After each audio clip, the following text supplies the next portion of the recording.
Welcome to this tutorial. It shows how to use richdirt in 3D Max with V-Ray to apply a dirt effect to all of the materials and geometry of a whole model. The first thing we want to do is to assure that there is no indirect illumination active. So we check this here, and yeah, indeed it is not on.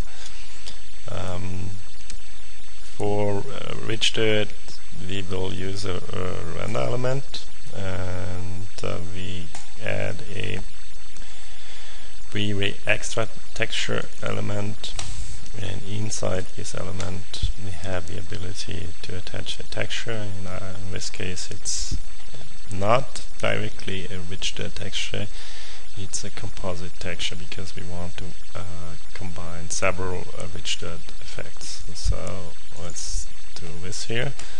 Then we start the material editor and drag the composite map into the material editor. For each of the layers we will create a richdirt. So that's here.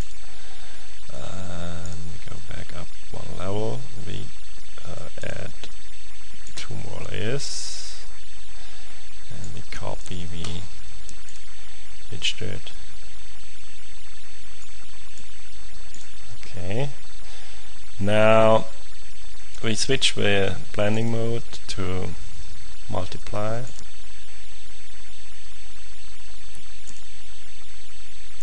For all of the layers, and we really make different dirt effects for each of the layers. So for this layer, for first layer, choose the rich building preset, which creates nice edges on the building. For the second layer we add a below bench strong preset that creates these nice streaks that we will then see in the model here later. And last but not least, add a splashes preset. Now splashes create this effect when a raindrop hits a horizontal surface and jumps back and then hits the wall again. So it's something that is a bit different from other effects, like one can see here. Okay, so that's basically all the setup. We don't need more. So that's fine now. Make sure that the render element is active. Let's start rendering again. It's important to know that the rendering here again does not use indirect illumination. That's why the whole rendering, the beauty path will be quite dark, but really doesn't matter, because our goal is to get a dirt render element that we can use in a compositor.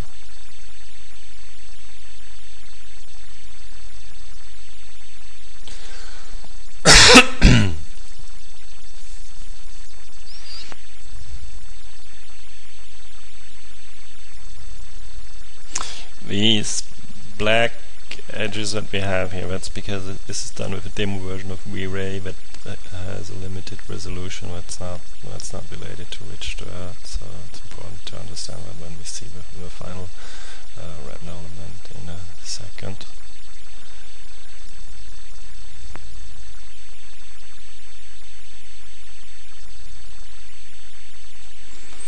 Okay, now here we have it.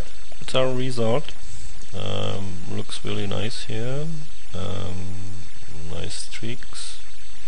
Same here, and overall we get already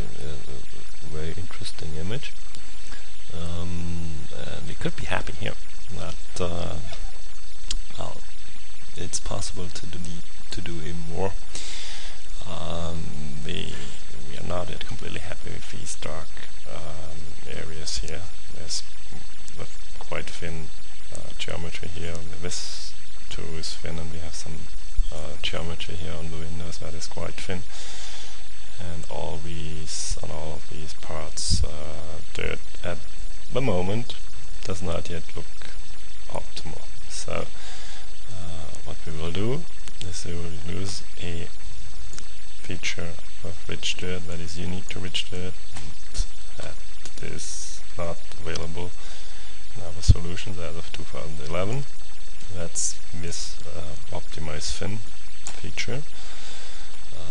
Let's go back to the material editor. Okay, and switch it on. So switch it on here and for the splashes, and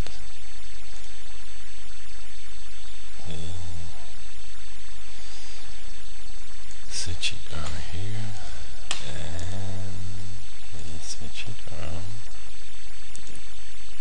for which building is on.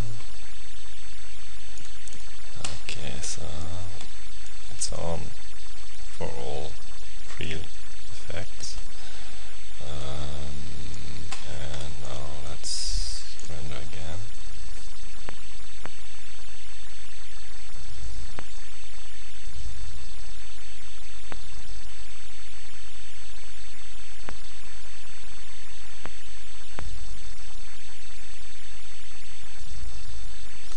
So we still have all the rendering done, so you'll see how this looks like. And yes, it looks much better. So now, compared to what we had before, we have a really bright image everywhere. So it's just great. It looks good here where we had a black area because this geometry is too thin. It looks great here on this part of the wall, on the other side of the wall. It looks better here in the windows. Same here for these windows, all the windows. And yeah, we can directly use this in compositing to get a great dirt effect. And if you would do the same hand painted in Photoshop, that would take many hours and you would not get the same quality. So thank you for your attention and enjoy rendering with rich dirt.